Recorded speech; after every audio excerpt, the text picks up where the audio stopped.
CIRAD est un organisme de recherche pour le développement des territoires ruraux tropicaux. Donc il intervient dans toutes les zones tropicales et intertropicales. Aux Antilles-Guyane, on travaille en partenariat, de façon participative, avec l'ensemble des acteurs de la recherche, mais aussi de l'innovation, du développement et de la formation. Alors les recherches portent sur quatre grands axes globalement qui répondent aux enjeux. Un, sur l'agroécologie, comment produire proprement, donc diminuer voire éliminer l'ensemble des pesticides. D'une part sur la production, d'autre part sur l'observation des polluants qui existent sur le territoire et comment ne pas les disperser dans l'environnement. Donc produisons propre.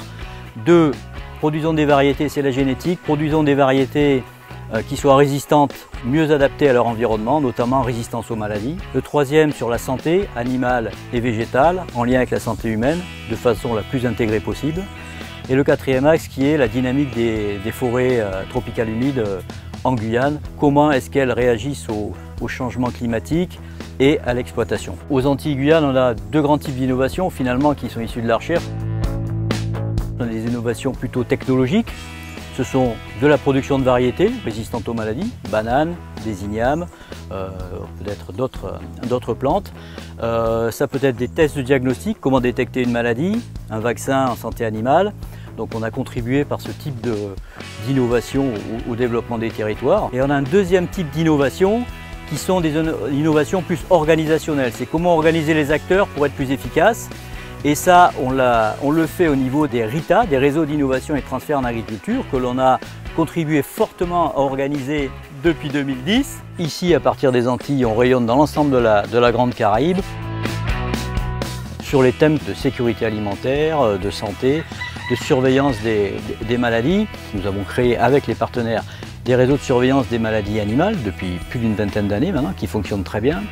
Idem pour la santé végétale, ce qui nous permet de savoir où sont les maladies, comment elles circulent, et nous, au niveau de nos territoires, de nous prémunir de ces maladies, ou au moins anticiper leur arrivée et anticiper ce qu'il va falloir faire pour les contrôler.